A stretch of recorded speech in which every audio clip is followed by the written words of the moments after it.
how we got here really segues directly from what Wada shared with us, that this is not new. I mean, as you were speaking in my simplistic terms, I was thinking, how did that work out for you, Badwin, in 1100? And it is a conversation that exists in certain Israeli Jewish and Zionist circles. This is the third Jewish Commonwealth. Does it end with the abruptness and with the same results of the previous ones? And so how we got here is not that difficult, actually, to position in the history of a settler colonial project, the history of grand schemes for that region. I would, though, say this: the extremity of where we have reached, of what we see every day, and of what that polling speaks to. And in a parenthetical, I'd say on that polling, that it does speak to the genocidal turn that Israeli society has taken. I think it also speaks to something that is not unique to that place, which is people experience a lot of cognitive dissonance in a time of dramatic turmoil and conflict. So you'll also get, you know, a majority who would say, bring the war in Gaza to an end, which isn't the same, which doesn't contradict also wanting to physically remove everyone.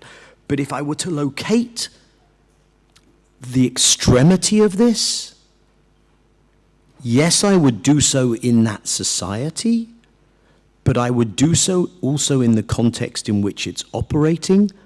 And I would link it to something that for me was interesting rather than just a gotcha moment, which is what the Canadian Prime Minister Mark Carney said a couple of days ago. He said, he described what a two-state solution in Western parlance might look like, and he said, a Zionist Palestinian state, if you like.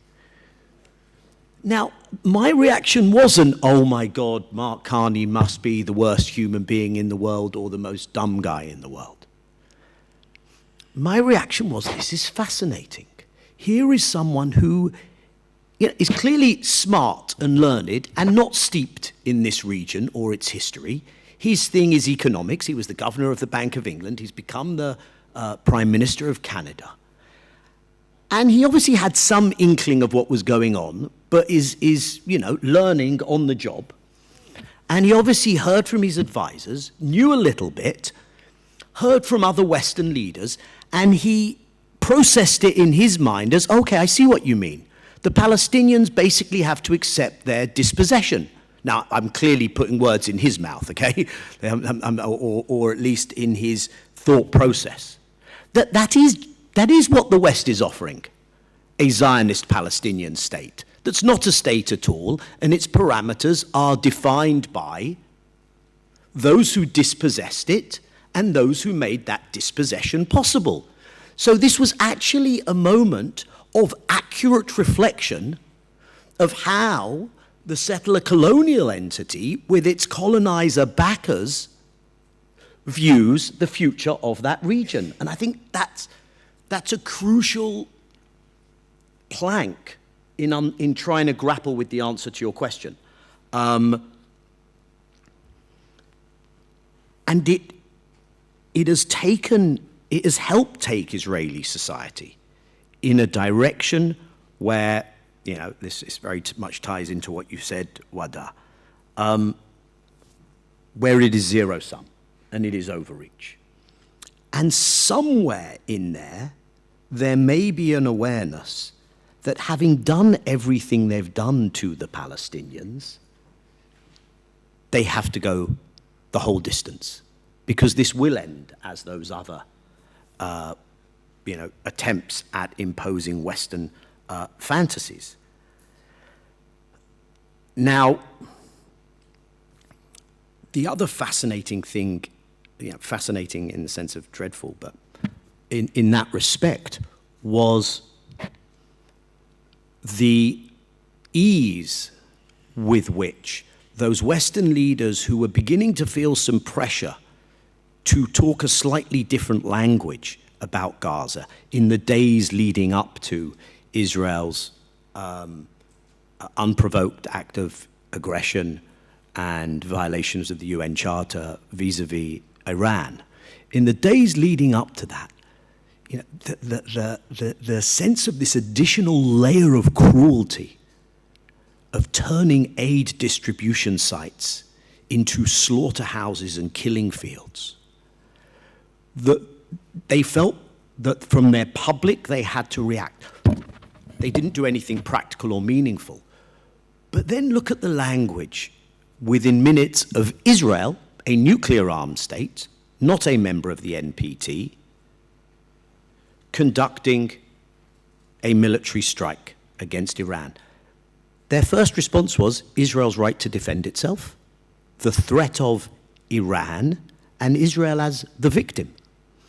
So they were right back in their comfort zone. And I talk about this because I don't think you can understand Israel without understanding the moral hazard that it has been encouraged in this journey by its Western backers, which is not to exonerate, I want to be very clear, not to exonerate Israeli Jewish society of the blame that belongs with it. And then maybe just in further reflecting on this,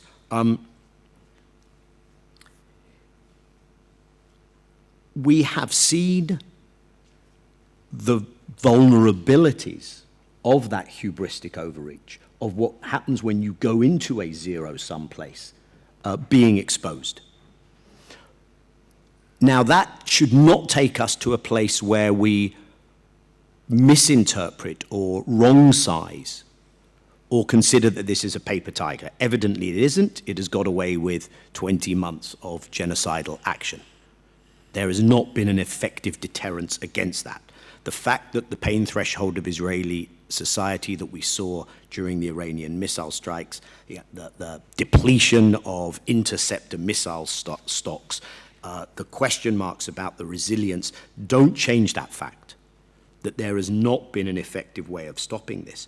But what you are seeing, and this is, I mean, I know we're on the record, I guess, here, but this is the conversation that I have with Israeli Jewish friends all the time. Do you realize that once you set this equation up as zero sum, it's them or us, how comfortable and guaranteed can you feel that it's the them who end up on the losing side? Do you have no sense of history? Do you really only understand Arab society through the interpretations of your neoconservative and Orientalist and co-opted friends who have no effective way of carrying their people with them? As Wada said, you could get another piece of paper signed. As far as I'm concerned, the story that I just spoke of impunity was taken to a whole new level with the Abraham Accords. I'm not suggesting there was a causal line between the Abraham Accords and genocide, but I am suggesting that if Israeli society indulged the idea of total impunity prior to those accords, it went to a whole new level in its understanding of impunity after those accords. And so this idea that in this region you will be able to bludgeon and bully without boomerang, and it's, you see this happening right now. And in a way, this is why Netanyahu has to double down post this Iran 12-day whatever. His argument was, once you remove Iran, everything is going to be fine. So he's doubling down on that. But even the leaders around him, who do not have a social contract with their people, who may sign that piece of paper or may not, look at it and say, actually, what is the most dangerous, destabilizing, radicalizing force in the region today? I'll give you a clue, they don't sit in Tehran. And that's that's the place that we find ourselves in. I'll pause here. I think there are lots of lessons, because obviously we're sitting here in June of 2025. We're watching what we're all watching. We're feeling what we're all feeling. And there is no comfort whatsoever in what you shared with us, Wada, in terms of that sweep of history. And I don't think you were here to tell us it's all okay, sit on the sidelines, watch this happen, it will be fine in 50 years. There is the fierce urgency of now, and what are the strategies for now? And what does it mean being in this country? And what does it mean if we're witnessing a shift in geopolitics vis-a-vis the West and the global South? And what does it mean, the kind of fraying and argumentation happening in the Jewish community? And we got to kind of knit all those pieces together, but I'll park that for now.